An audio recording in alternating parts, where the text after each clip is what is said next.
right, if you have clicked to watch this video, you know you've dealt with some kind of rejection before. So stay until the end. My girl Lavonda is going to talk about some coping skills to deal with rejection when you've encountered that. But what is rejection? Basically, it's the opposite of getting accepted. If you've been rejected, you've been excluded from something, you've been denied something, whether it's access to a person or a place or some kind of activity. So basically, the opposite of being accepted. So when you think of rejection, think of them in different categories. A rejection can occur in a professional space, it can occur in a social or friendship space, it can also happen in relationships or before you even get to relationships. Let's not talk about the dating scene and how rejection happens there.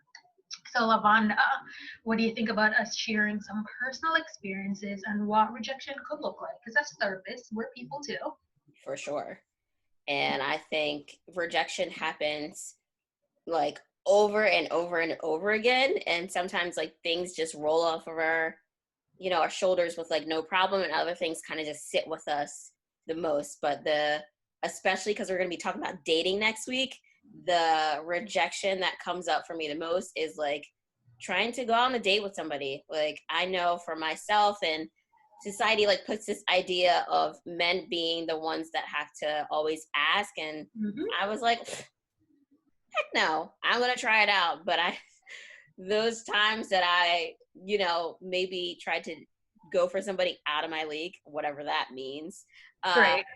and having the courage to go up to someone to be like, can I have your number? Or like, even like, do you want to dance with me? And they're like, no.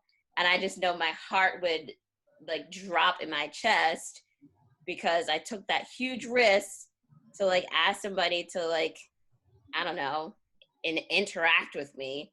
And that rejection was kind of like heartbreaking, and it kind of puts a little damper on you to try again. Yeah, let's pause for a moment and acknowledge that rejection comes with a lot of emotional suffering, Yes. whether it's disappointment, heartbreak, like you said, or even like sometimes shame, Yeah. thinking like something's wrong with you. You're Yeah. the reason that you got rejected versus something else. Right. Absolutely agree. I think especially that shaming feeling, uh like thinking that something's wrong with you kind of like hold you back, right? And it goes back to our first video around confidence, right? If you're constantly having these rejection moments, your confidence gets pushed back and pushed down, so you don't try as much. How about you? Do you have a kind of personal experience of a rejection? I have so many experiences with rejection as I've been just living my life. If you're living your life and putting yourself out there, like you Right. said, you're like at risk for rejection because it's this vulnerable space.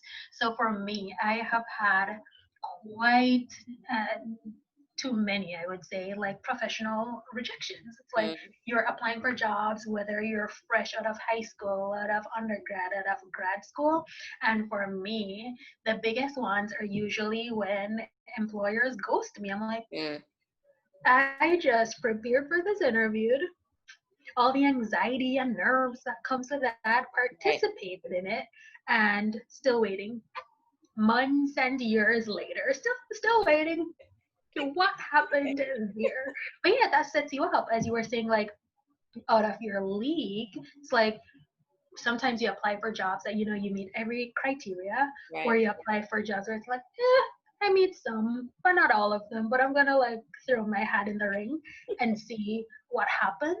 And if you're not like getting any kind of feedback, sometimes you may think it's you when you step back and look at all the facts, like a place of employment that wouldn't even want to give you the dignity of Right. sending you like a generic email of saying we've moved on, we chose someone else. Like, is it really you, or an Right. indicator of how that company values or devalues people, really?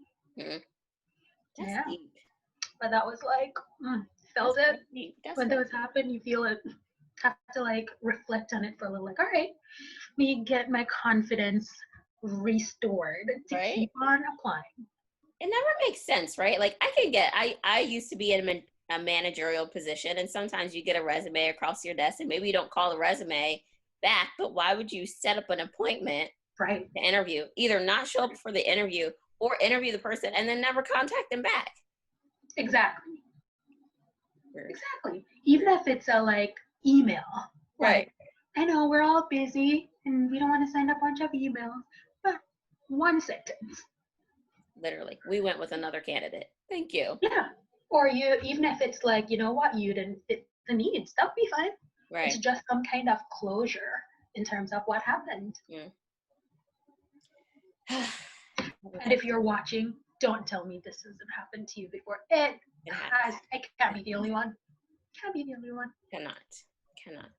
Yeah. So coping skills though, because if you think about it, like rejection, it brings up like you start questioning yourself. Mm-hmm. It brings up these emotions, whether Yep. it's like shame, disappointment, anger, frustration, and how do you deal with it? I mean, for me, I had mentioned like reflecting and even engaging in some level of honesty that yeah, that was rejection. Right. I was rejected, and honestly acknowledging like all the emotions and all the just all the thoughts that it brings up. Yeah. So what came up for me was I was thinking about like trusting like yourself in whatever like system you're trying to work within, right? So even if it's the career system, if it's a relationship system, it's figuring out how you can build trust to take that risk for potential rejection, because it is potential in every situation. So I automatically thought of Dr. Brene Brown, B.R.A.V.I.N.G acronym. She does a lot of work on like vulnerability and shame, but she had this really, really nice podcast on Oprah Winfrey's Sunday Soul, I believe it's called. I can't remember for sure. Yeah. But the B.R.A.V.I.N.G is this like little acronym to teach you how to like trust and with like yourself and others. So I'm just going to go through the acronym and then break it down as I go as well. So the B stands for boundaries, right? So you're clear about your boundaries and you're clear to yourself and to other people, right? And if you can respect your own boundaries and then you can, and other people can respect your boundaries, then you're building like little things to put into your trust. She calls it a jar, like a trust jar, like little marbles, because trust is built in small moments. Reliability, right? So this is being able to have someone or some entity do what they say they're going to do, right? So if you are going into the job market and that job market's going to tell you like either you fit the mold or you don't, right? So constantly being able to try again and trusting like yourself to be able to feel good about whatever you're trying to do is building that up. And then accountability, right? Being able to own it when something goes wrong, especially when you're dealing with rejection within a personal relationship, right?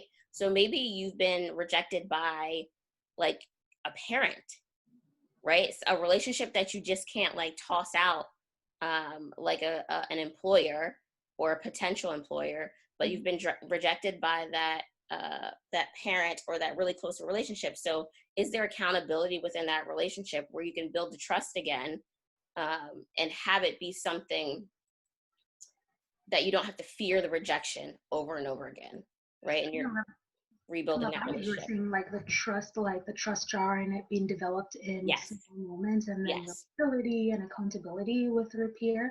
Sometimes people don't understand. You mentioned in family relationships or even romantic relationships, there are these micro moments of rupture where trust is broken through rejection. Like you're like, oh, I want to cuddle, and they're like, can you give me a moment? Like, I need time. Depending on how that's said or done, it can be received by someone as I'm being rejected in this moment, or a parent refusing to give or refusing to have emotional availability for whatever a child, whether an adult child Yeah. or a child that's not an adult is going through, like, there are these moments where if there is no coming back together and rebuilding trust and Yeah. accountability to repair that can be like a lasting rejection that impacts someone. And their relationship with other people, right? Like future relationships. So you're almost either attracted to that type of person, or you are less likely to get into those relationships because of the rejection that you experienced in the past. So being really cognizant of some of these braving acronyms as you're entering into new relationships, because rejection is a possibility in all of them. And so the V stands for vault, right? It's saying that within this relationship that I have, like if I share something with you or you share something with me, I can hold that within confidence. I can trust you to hold my stuff and not just share it all willy-nilly with everybody, because that will, then if you encounter someone who all of a sudden knows your information, you're like, how'd you find that out? You know? And then integrity, like being able to act with a strong moral compass and principles, and just being completely honest with someone, right? And being able to know that, like, this person has respect for me as I have respect from them. And so that's kind of noticing these moments will heal those previous moments of rejection. And then the N stands for non-judgment, right? So it's okay to fall apart, right? Have you ever like falling apart in front of someone and then they just dismissed every experience that you had in that moment, and just your hurt is irrelevant to them. Right, you're invalidated in those moments. Right. That one hits personally for me. Like I was invalidated by, personally with an employer and then with a relationship. So it's just like, where do you feel safe at, right? So that was a theme that was coming up for me. So for the theme of safety and acceptance, like I said earlier, rejection is the opposite of acceptance. And if you're not accepted, can you be safe in this situation, with this person, in this relationship, at this place of employment? Yeah. And then the last one, the G stands for generosity, right? So you are to assume the most generous things are the words and acts that people have towards you. And if you're questioning in it, ask them about it, right? Like saying to that person that invalidated you, like, or just sharing your personal experience, like, in that moment, I really felt as though A, B, and C happened. Do you see that? Or can you talk that out with me and process that with me? I think that one is the most important because we get rejected. Sometimes we're assuming that we're getting rejected because we're being triggered by previous experiences. And that person may have no clue that they have, done that act towards us, because that's their way of managing or coping through situations. Yeah, and with that generosity, is she saying being generous to yourself or being generous to the other person? Because I'm really hearing it like you're not internalizing whatever is going on. You're getting more information before making this conclusion that this person is rejecting you, because you're coming to every interaction with your past experiences and maybe past rejections that haven't been resolved. Yes, absolutely. I think it's definitely and essentially allows you to be both generous to yourself and the other person, right? Like taking a moment to slow down to say, like, okay, can I step outside of this situation and really look at it in a way that allows me to see it all, and then also invite the other person in to explore it with me as well. So then I don't have to be dealing with this rejection on my own. I can invite in people into my healing space. Yeah, and with the generosity in terms of towards yourself, I'm thinking about it in terms of giving yourself credit for trying. Yeah. You're being kind to yourself, that whether it's you allowed yourself to, like, not necessarily fall apart, but you allowed yourself to emote and express some emotions and be vulnerable in that moment. Like, vulnerability involves bravery. Ooh, that word. Yes, it does. Yes, it does. Okay. So braving, repeat what each letter stands for. Braving. B, boundaries. R, reliability. A, accountability. V, vault.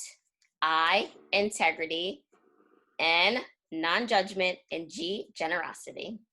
Yeah, I think the generosity is one that I'm going to reflect on for the rest of my week in terms of how am I giving myself credit, how am I being generous to myself, and creating space to be generous to others rather than making these wild assumptions, whether it's rejection or something else. Right, for sure. Yeah. Anything you want to add before we go? Yeah, I think that's it. Well, I think you should add, if anyone got anything from this, comment, subscribe, and we are happy to hear your feedback. And follow us on Instagram. You can find me at Truth Center HH. Melanated Women's Health. You can find me there. Cool. Lavonda Handy. And Nicola Pierre-Smith. See you guys later.